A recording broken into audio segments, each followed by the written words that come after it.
Good evening दोस्तों। My self is Chandan Yadav. जैसा कि आज हम लोग डिस्कस करेंगे फाइलम प्लेटी हेलमिन्थीज।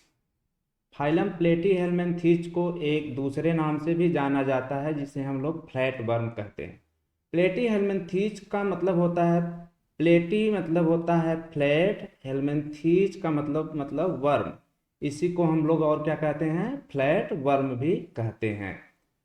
चलिए आज हम लोग इसका इंट्रोडक्शन देखते हैं, वन बाय वन एक एक हेडिंग को इसके डिस्कस करते हैं। इसका बॉडी कैसा है, डाइजेशन कैसा है, एक्सक्रीशन कैसा है, इसमें रिप्रोडक्शन कैसा है। वन बाय वन एक एक टॉपिक को हम लोग डिटेल से डिस्कस करेंगे। ठीक है, चलिए हम लोग देखते हैं इसका इंट्रोडक्शन। इंट्रोडक्शन में देखेंगे, these are bilateral symmetry and triploblastic acoelomate. मतलब ट्रिप्लोब्लास्टिक का मतलब क्या होता है कि अभी तक हम लोग जो पढ़ रहे थे डिप्लोब्लास्टिक थे, इसमें तो ट्रिप्लोब्लास्टिक कह रहा है। मतलब इम्ब्रियोनिक जर्मिनेशन में तीनों लेयर की उत्पत्ति हो गई, इक्टोडर्म, इंडोडर्म, मीजोडर्म, तीनों लेयर की उत्पत्ति हो गई। इसीलिए हम लोग इसे ट्रिप्लोब्लास्टिक कहते हैं। जैसे हम बना के दिखा रहे हैं आपको, ये देखिए,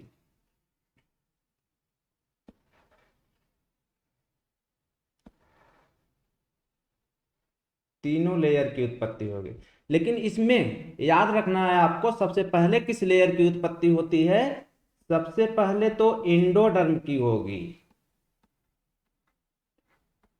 इंडोडर्म की। और तब जाके सेकंड नंबर पे होगी इक्टोडर्म की। किसका? इक्टोडर्म का। और थर्ड नंबर पे जो होता है इसका होगा मीजोडर्म। ठीक है, थर्ड नंबर पे मीजोडर्म की उत्पत्ति होती है। तो आपको याद रखना, इसमें तीनों एम्ब्रियोनिक जर्म लेयर की उत्पत्ति हो गई है, इसलिए इसे हम लोग ट्रिप्लोब्लास्टिक कहते हैं। एसिलोमेट एनिमल विथ आर्गन लेबल ऑर्गेनाइजेशन, इसे हम लोग आर्गन लेबल ऑर्गेनाइजेशन कहेंगे। और इसके बाद के जितने फाइलम होंगे, प्लेटी हेलमिन्थीज के ऊपर के जितने फाइलम होंगे, इसमें होगा organ system great body organization. जबकि फाइलम प्लेटी हेलमिन्थीज में जो होता है, इसमें आर्गन लेवल ऑर्गेनाइजेशन होता है। ठीक है दोस्तों, अब एसिलोमेट का मतलब क्या होता है? एसिलोमेट का मतलब ये होता है कि इसके बॉडी वॉल और इंटरनल ऑर्गन के बीच में कोई स्पेस नहीं होता है। ठीक है, इसलिए इसे एसिलोमेट कहते हैं। चलिए अगला देखते हैं हम लोग। They have dorso ventrally flattened body. इसे फ्लैट वर्म क्यों कहते हैं? क्योंकि इनकी बॉडी चिपटा होता है ऊपर से। जैसे कोई कोई चीज हो, सर्कुलर चीज हो, उसको यदि हम बाई साइड से फ्लैट करेंगे, इसे नहीं कहेंगे। ऊपर से और नीचे से, मतलब डार्सो और वेंट्रल दोनों साइड से यदि हम इसे दाबें तो वो फ्लैट हो जाता है। इसीलिए देखो इसमें लिखा है डार्सो वेंट्रली फ्लैटेंड बॉडी, इसीलिए इसे हम लोग फ्लैट वर्म भी कहते हैं। हेंस कॉल्ड फ्लैट वर्म, इसी को हम लोग फ्लैट वर्म कहते हैं। इसके बाद हम लोग इसका देखते हैं, सबसे पहले हैबिटेट, ये कहाँ पर रहता है। मोस्टली तो इसके मेंबर जो होते हैं इंडो पैरासिटिक होते हैं। कैसे होते हैं? Indo parasitic. लेकिन इसके कुछ मेंबर होते हैं जो इक्टो पैरासिटिक होते हैं, फ्री लिविंग भी होते हैं। लेकिन मेनली मेंबर इसके इंडो पैरासिटिक होते हैं। जैसे इसको देखने से पहले इसका देखा जाए तो हम लोग को डिटेल में पहले पढ़ाया जाता था कि इसके 3 क्लास होते हैं, और तीनों क्लास अलग अलग जगह पर। टर्बिलेरिया हम लोग बोलते हैं। नंबर 2 ट्रिमेटोडा और सिस्टोडा, 3 क्लास में बांटते हैं। इसके मेंबर जो होते हैं ये फ्री लिविंग होते हैं, फ्री लिविंग होते हैं। लेकिन इसके मेंबर जो होते हैं ये ecto parasitic and Indo parasitic दोनों होते हैं। जबकि इनके मेंबर सिर्फ इंडो पैरासिटिक होते हैं, इंडो पैरासिटिक होते हैं। आपको ये याद रखना है। इसीलिए हम लोग कह रहे हैं ना, देखिए, दे में भी फ्री लिविंग, इसमें कुछ मेंबर जो होते हैं फ्री लिविंग होते हैं, बट मोस्टली जो होते हैं ये इंडो पैरासिटिक होते हैं। Found in animal including human being, जैसे ये एनिमल के अंदर पाए जाते हैं, उसमें हम लोग के भी अंदर पाए जाते हैं एस्कैरिस, ये सब हम लोग देखते हैं।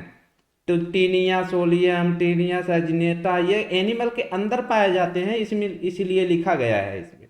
ठीक है, चलो इसका हम लोग अगला हेडिंग डिस्कस करते हैं, इनकी बॉडी कैसी है। इनकी बॉडी के बारे में देखा जाए तो हमने पहले ही बताया कि डार्सोवेंट्रली फ्लैटेंड होता है, मतलब चिपटे आकार के होते हैं, फ्लैटेंड होते हैं।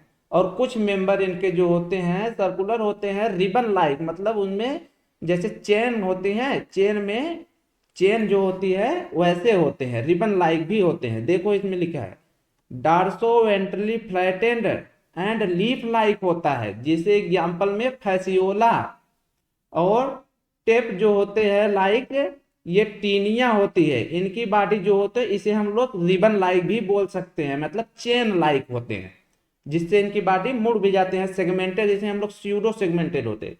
चलो इसके एक स्ट्रक्चर बना के हम लोग देख लेते हैं कि फ्लैट वन कैसा होता है, लीफ लाइक कौन सा होता है, टेप लाइक जिसे रिबन लाइक हम लोग बोले वो कैसा होता है। देखो जैसे हमने बताया, हम इसमें बना रहे हैं आपको फैसियोला का इमेज।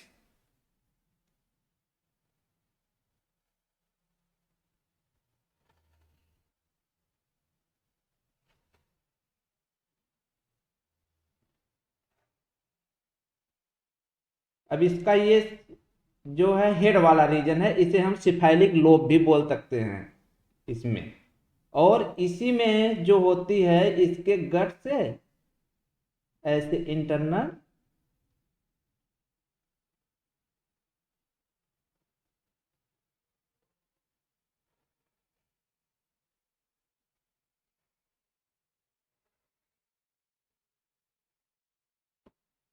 ऐसे इनकी इंटरनल कैनाल होता है।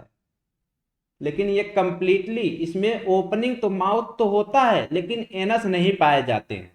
ये तो एनस इसे नहीं कह सकते हो, ये दूसरा चीज है, अभी हम एक्सक्रीशन में बना के दिखाएंगे ये क्या है।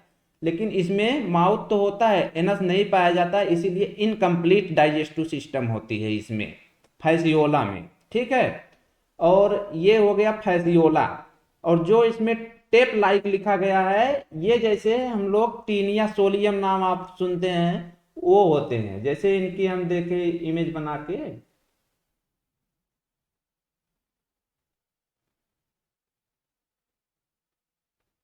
ये होते हैं, इसका नेक हो गया, ये इसका हेड हो गया, ये इसका हेड हो गया, ये इसका नेक हो गया। अब इसके बाद इसके एक एक सिगमेंट हो जाएंगे ऐसे।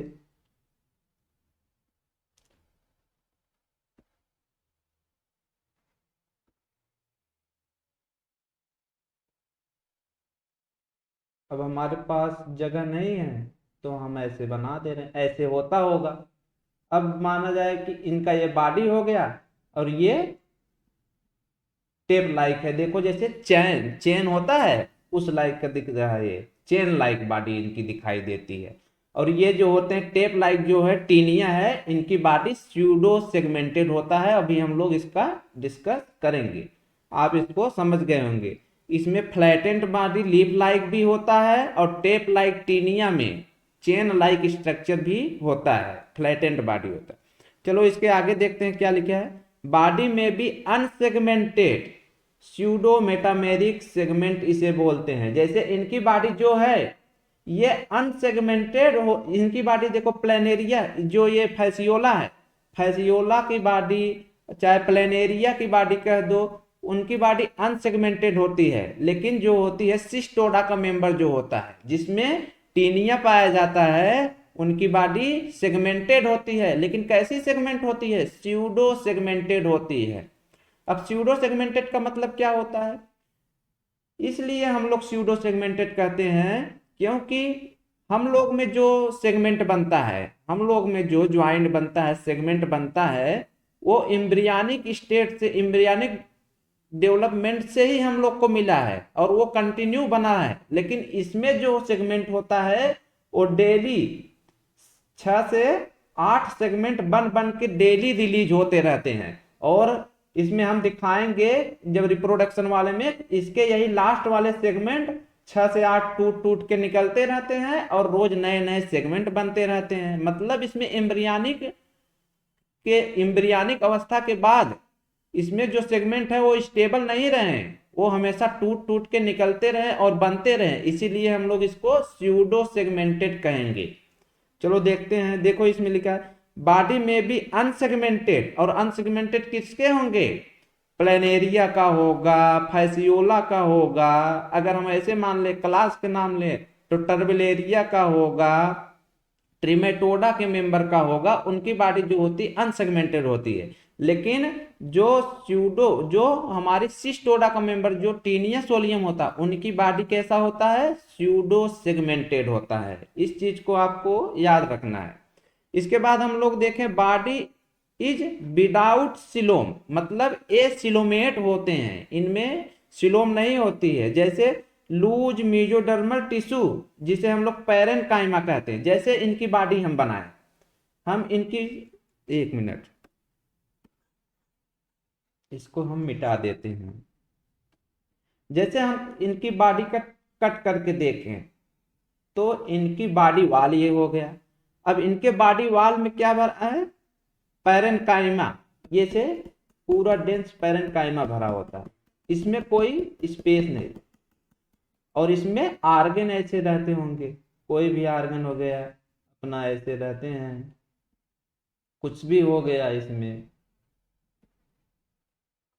तो मतलब बॉडी वाल और इंटरनल आर्गन के बीच कोई स्पेस नहीं होता है, इसीलिए हम लोग इसको क्या कहेंगे? एसिलोमेट बोलेंगे। इसमें इसके बीच में क्या भरा रहता है? इसमें भी इसके बीच में भरा रहता है पैरेन्काइमा या मेजोडर्मल टिश्यू भी इसे हम लोग बोलते हैं। देखो, present between body wall and viscera, मतलब ये बॉडी वाल और इसके विसरा मतलब आर्गन को भी हम लोग बोल सकते हैं। आर्गन के चारों तरफ ऐसे लेयर होता है, इसी के बेस पे हम लोग विसरा बोल रहे हैं। तो मतलब बॉडी वाल और आर्गन के बीच में कोई स्पेस नहीं है, इसीलिए हम लोग इसे क्या कहते हैं? एसिलोमेट भी कहेंगे। ठीक है, चलो ठीक है, हम लोग अगला हेडिंग देखते हैं, इसका डाइजेशन कैसा है। डाइजेशन की बात किया जाए तो मोस्टली मेंबर इसके जो होते हैं, जैसे जो फ्री लिविंग फार्म, जैसे हमने आपको अभी बना के दिखाया था कि जो फैसियोला है, फैसियोला जो है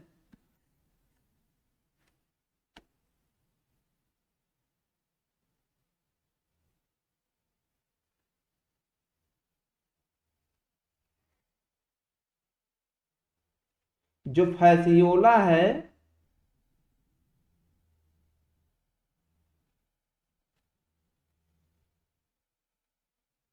उसमें जो इंटेस्टाइन पाया जाता है वो इनकम्प्लीट है। कंप्लीट किसे बोला जाता है? जिसमें माउथ एंड एनस दोनों हो, उसको हम कंप्लीट डाइजेस्टिव सिस्टम उसमें बोलेंगे। लेकिन इसमें तो माउथ तो है लेकिन एनस ही नहीं है, इसीलिए हम लोग इसको बोलेंगे इनकम्प्लीट। और इनकम्प्लीट डाइजेस्टिव सिस्टम किसमें पाया जा रहा है? फैसियोला में। देखो, free living form is incomplete digestive system, और फैसियोला कैसा होता है? फ्री लिविंग, इसीलिए इसमें इनकम्प्लीट डाइजेस्टिव सिस्टम पाया जाता है। इसमें माउथ तो पाया जाता है लेकिन, ठीक है। चलो अगला देखते हैं। बट सम इंडोपैरासिटिक जो होते हैं, जो इंडोपैरासाइट होते हैं, सिस्टोडा का जैसे मेंबर हो गया, कुछ जो होता है ट्रिमेटोडा के जो कुछ मेंबर होते हैं उस वो इंडोपैरासिटिक होते हैं। तो उसमें जो होता है डाइजेस्टिव सिस्टम कंप्लीटली एब्सेंट होता है, उसमें डाइजेशन का कोई आवश्यकता ही नहीं होता है। जब हम कह रहे हैं डाइजेस्टिव सिस्टम एब्सेंट है तो वो अपने रिक्वायरमेंट को कैसे पूरा करेंगे? फूड को कैसे अपना, मतलब अपने फूड को, अपने न्यूट्रिएंट को कैसे पूरा करेंगे? तो उसके लिए हम बताएंगे तुम्हें कि इस जो इंडोपैरासिटिक फार्म होता है इनका, वो जैसे किसी इंटेस्टाइन में पाए जाते हैं। जैसे ये हो गया, ये हमारा स्टमक हो गया, ये हमारा इंटेस्टाइन हो गया, ये। अब जो इंडो पैरासाइट होते हैं यही हमारे इंटेस्टाइन में कहीं होंगे।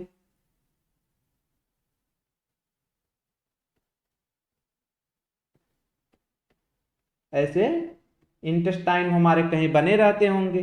अब हम लोग फूड यहाँ से खाते हैं, मानो हम लोग यहाँ से फूड लिए अंदर लाए, इसमें काइम बना, काइम बनने के बाद हमारे इंटेस्टाइन में आया, यहाँ पर एकदम डाइजेशन हुआ ना इंटेस्टाइन में। और जो डाइजेशन होता है वो डाइजेशन को, मतलब ये जो इंडोपैरासाइट हैं इस डाइजेस्ट फूड को डायरेक्ट अपने बॉडी वाल के द्वारा एब्जॉर्ब कर लेते हैं, मतलब बना बनाया फूड को खाते हैं ये लोग। इसमें कोई मतलब डाइजेशन की काम नहीं करना पड़ता है, हमारे द्वारा जो बनाया गया डाइजेशन का डाइजेस्ट किया गया काइम सब्सटेंस को डायरेक्टली ये न्यूट्रिएंट को एब्जॉर्ब करते हैं अपने बॉडी वाल के द्वारा। मतलब इंडोपैरासिटिक जो होते हैं ये डाइजेस्टिव सिस्टम इसमें एब्सेंट होता है, ये अपने न्यूट्रिएंट का रिक्वायरमेंट हमारे इंटेस्टाइन में प्रेजेंट न्यूट्रिएंट से जो डाइजेस्ट फूड होता है उससे डायरेक्ट एब्जॉर्ब कर लेते हैं, इसीलिए एंडोपैरासाइट में डाइजेस्टिव सिस्टम एब्सेंट होता है। ठीक है, जैसे देखो सम ऑफ दिस एब्सेंट, देखो जैसे some of them absorb the nutrient from the host directly throughout the body surface, जो मैंने अभी बताया कि ये डायरेक्टली एब्जॉर्ब करते हैं न्यूट्रिएंट का होस्ट के बॉडी में अपने बॉडी सरफेस के द्वारा। देखो इसमें लिखा है ठीक से। इसके बाद हम लोग देखेंगे इसका गैसियस एक्सचेंज। गैसियस एक्सचेंज की बात किया जाए तो ये तो इसका मोस्टली मेंबर जो होते हैं वो इंडोपैरासाइट होते हैं, मतलब किसी के अंदर रहते हैं। अब सोचो कि ये इंडोपैरासाइट हैं, अब ये इंटेस्टाइन में तो उतना ऑक्सीजन रहेगा नहीं, यहाँ पर तो अलग अलग प्रकार की गैसें होती हैं, मेथेन बन रहा, CO2 बन रहा, अलग अलग प्रकार के गैस की तो कंसंट्रेशन बहुत ज्यादा होगा, ये तो बेचारे मारे जाएंगे। इसीलिए ये रिस्पायरेशन करते ही नहीं, एनोरोबिक रिस्पायरेशन करते हैं। देखो इसमें endoparasitic form perform the anaerobic respiration, ये रिस्पायरेशन ही नहीं करते हैं। ठीक है, चलो हम लोग देखते हैं अगला क्वेश्चन, अगला टॉपिक इसका एक्सक्रीशन का। एक्सक्रीशन इसमें कैसे होता है, इसमें कोई ऑर्गन पाया जाता है कि नहीं, स्पेशलाइज्ड ऑर्गन पाया जाता है कि नहीं, चलो हम लोग देखते हैं। इसमें specialized cell is called flame cell. Excretion के लिए इसमें फ्लेम सेल पाए जाते हैं। कौन सा? फ्लेम सेल एक्सक्रीशन के लिए। इसे हम लोग और क्या कहते हैं? प्रोटोनेफ्रीडिया भी कहते हैं। और इसी को हम लोग और क्या कह सकते हैं? इसी को हम लोग बल्ब सेल कहते हैं। इसी को और हम लोग क्या कह सकते हैं? इसी को हम लोग कह सकते हैं सोलोनोसाइट। ठीक है, देखो इसमें लिखा specialize cell called flame cell, उसे हम लोग फ्लेम सेल कहते हैं। प्लेटीहेल्मिन्थेस में स्किटरी ऑर्गन स्पेशलाइज क्या है? फ्लेम सेल है। उसे हम और लोग क्या कह सकते हैं? प्रोटोनेफ्रिडिया या बल्ब सेल या सोलोनोसाइट भी कह सकते हैं। लेकिन हम लोग के किडनी के जैसे, जैसे हम लोग का किडनी है एक्सक्रीटरी ऑर्गन, तो हम लोग का किडनी क्या करता है? पहले एक्सक्रीशन करता है और उसके साथ साथ ऑस्मो रेगुलेशन भी करता है, ज्यादा वाटर लॉस ना हो जाए। जैसे हम लोग खप पढ़ते हैं कि हमारे DCT पे एक हार्मोन निकलता है ADH, जिससे वो वाटर को एब्जॉर्ब करा लेता है, ज्यादा से ज्यादा वाटर लॉस ना हो, मतलब ऑस्मोलरिटी को हमारे बॉडी को मेंटेन रखता है। उसी प्रकार इसकी जो बॉडी, लेकिन पहला काम हमारे किडनी का क्या होता है? एक्सक्रीशन करना। लेकिन यहाँ जो ये फ्लेम सेल है, प्रोटोनेफ्रीडिया है, इसका पहला सेम फंक्शन जो होता है वो ऑस्मो रेगुलेशन होता है, और दूसरा फंक्शन जो होता है वो जो होता है एक्सक्रीशन होता है। इस चीज को आपको याद रखना, हम लोग का के उल्टा काम करता है। देखो specialize cell is called flame cell होता है, जिसे हम लोग प्रोटोनेफ्रीडिया कह सकते हैं, इसी को हम लोग बल्ब सेल कह सकते हैं, इसी को सोलोनोसाइट भी कह सकते हैं। और ये हेल्प करता है पहले ऑस्मो रेगुलेशन एंड एक्सक्रीशन, तब जाके एक्सक्रीशन का काम करता है। ठीक है, हम बना के आपको दिखा रहे हैं कि फ्लेम सेल कैसा होता है, आप भी समझ जाएंगे, बहुत आसान इसका स्ट्रक्चर। जैसे हम देखें कि एक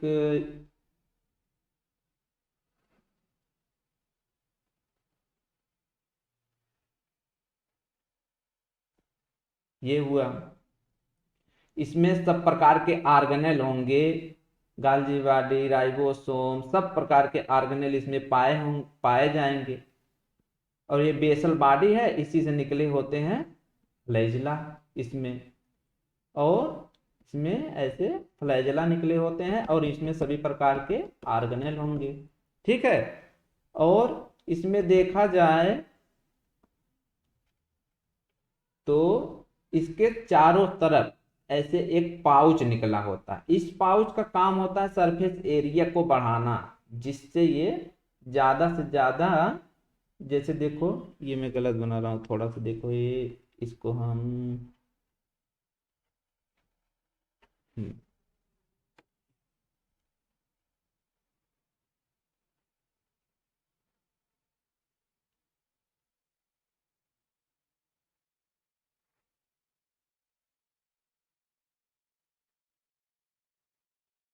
ऐसे पाया जाता है पाउच। और ये इसका काम क्या होता है, सरफेस एरिया बढ़ाता है। और ये किसी सेल के अंदर पाया जाएगा, जिससे इसके चारों तरफ जो एक्सक्रीटरी वेस्ट होंगे आसानी से रिलीज होंगे, ये आसानी से एब्जॉर्ब करेगा, इसके इंटरनल वॉल को क्रॉस करके अंदर जाएगा और अंदर ये सीलिया फड़फड़ाएगा। तो हम तुमको बताएंगे कि यहीं पर ऐसे लगा रहता है एक डक्ट, और उस डक्ट के माध्यम से ये एक्सक्रीटरी वेस्ट बाहर चला जाएगा। इसको हम एक ऑर्गेनिज्म में बना के दिखा रहे हैं, इसको आपको समझ में आ जाएगा। ये आपको समझ में आया ये क्या है? इसी को हम लोग कहेंगे प्रोटोनेफ्रीडिया, और इसी को हम लोग कहेंगे फ्लेम सेल। जब ये फड़फड़ाता है तो इसके जो एक्सक्रीटरी वेस्ट होते हैं फिर फ्लैजला बाहर की तरफ जाता है। और देखो ये दिखने में कैसा लग रहा है, जैसे फ्लेम लाइक कुछ कोई चीज जल रहा हो ऐसा लग रहा है, इसीलिए इसका नाम फ्लेम सेल रखा गया है। चलो हम बना के दिखाते हैं एक ऑर्गेनिज्म में, और वो है फैसियोला। फैसियोला की बॉडी को देखा जाए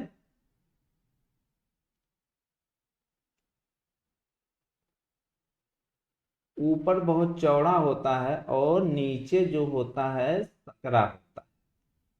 अभी हम आपसे कह रहे थे कि इसमें जो एलिमेंट्री कैनाल, देखो बना दे रहे हैं, एलिमेंट्री कैनाल होता है वो इनकम्प्लीट होता है, क्योंकि इसमें कोई एनस नहीं पाया जाता, इसीलिए ये इनकम्प्लीट होते हैं। ठीक है।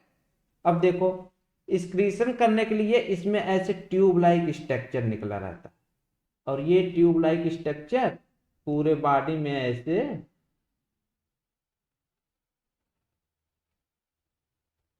इस पूरे बॉडी में ऐसे फैला रहता होगा, ऐसे फैला रहता होगा। ठीक है। अब इसी जो ये इसकी ट्यूब है, इसी पे आके फ्लेम सेल, जिसे हम लोग बल्ब सेल कहते हैं, ऐसे लटका रहता होगा।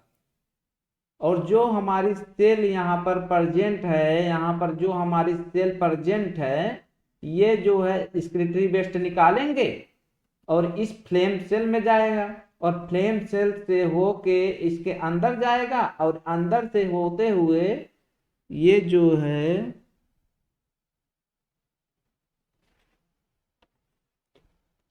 अंदर जाएगा और यहां से होके इस ट्यूब में आ जाएगा, और इस ट्यूब से होते होते ये बाहर की तरफ निकल जाएगा।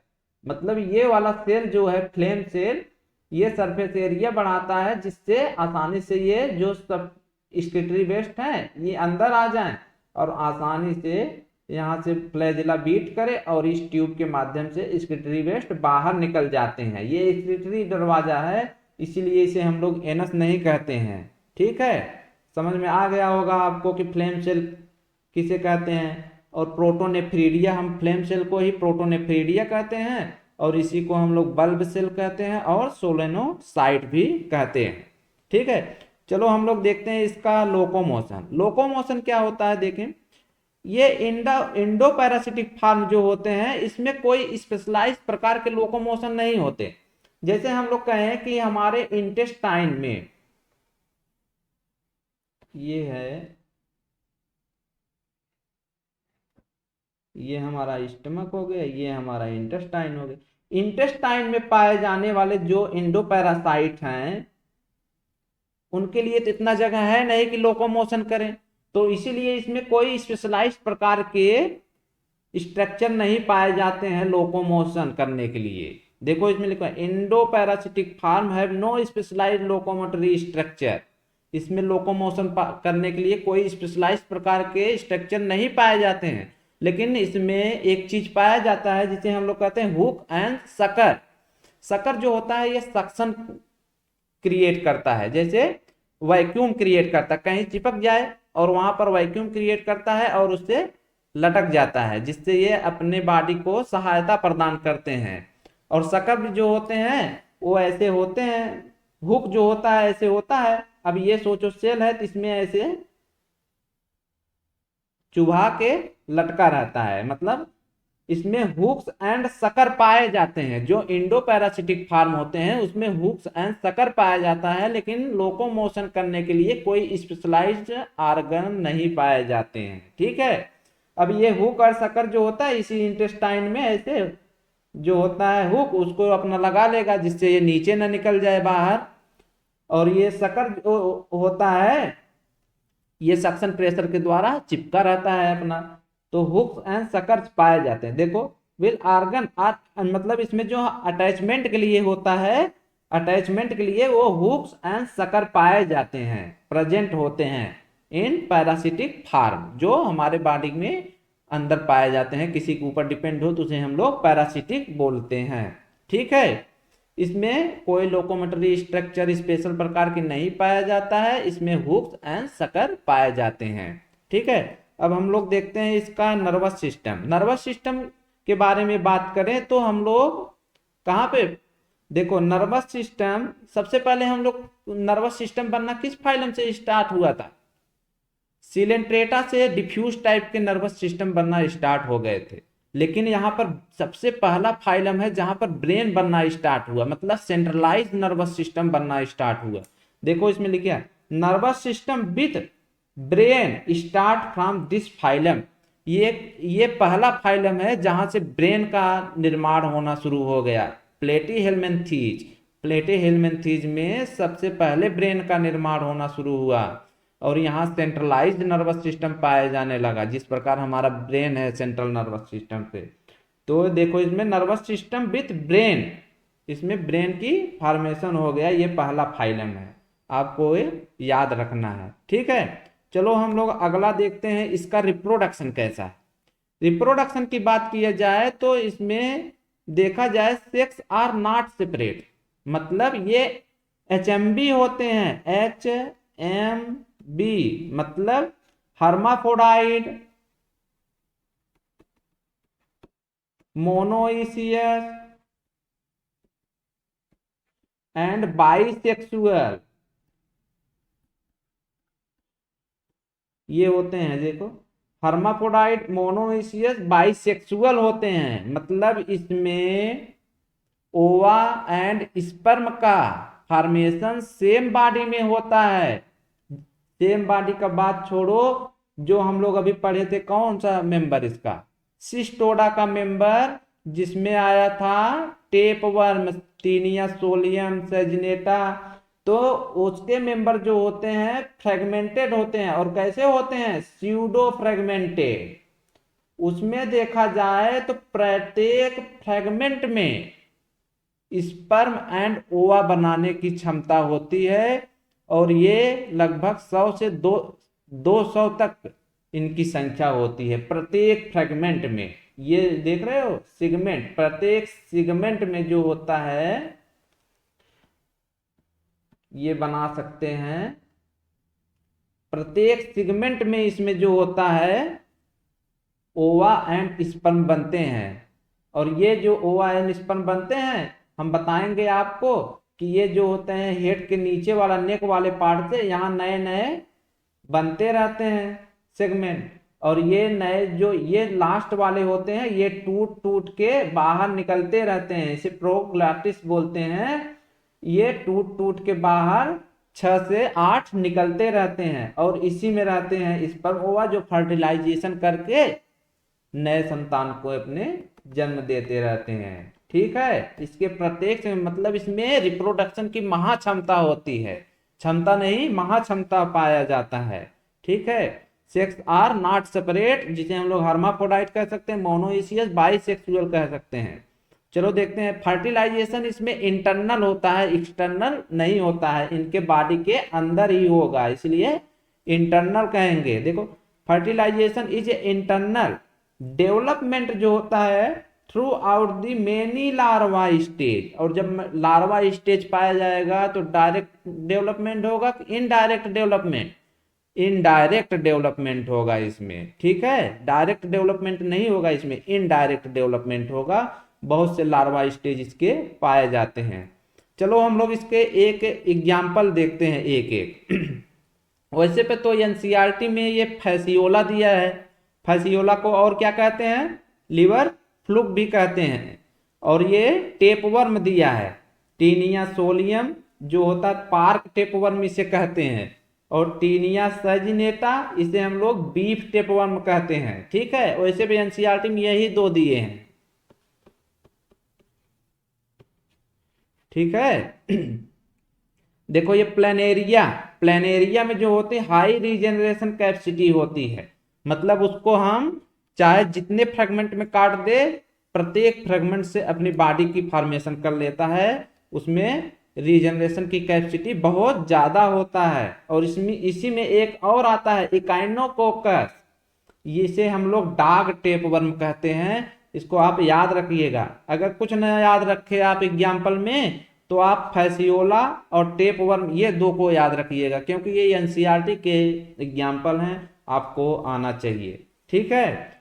चलो हम तो थोड़ा सा ये देख लेते हैं। देखो ये प्लेनेरिया है, इसमें जो होता है रीजनरेशन कैपेसिटी बहुत ज्यादा होता है, जिसे हम लोग लिवर फ्लूक कहते हैं, फैसियोला इसी को कहते हैं। अब देखो ये टेपवर्म है, टेपवर्म की ये हेड है, इसमें सकर है, जैसे हमने कहा एंडोपैरासिटिक फॉर्म जितने होते हैं उसमें सकर पाए जाते हैं, नेक होते हैं।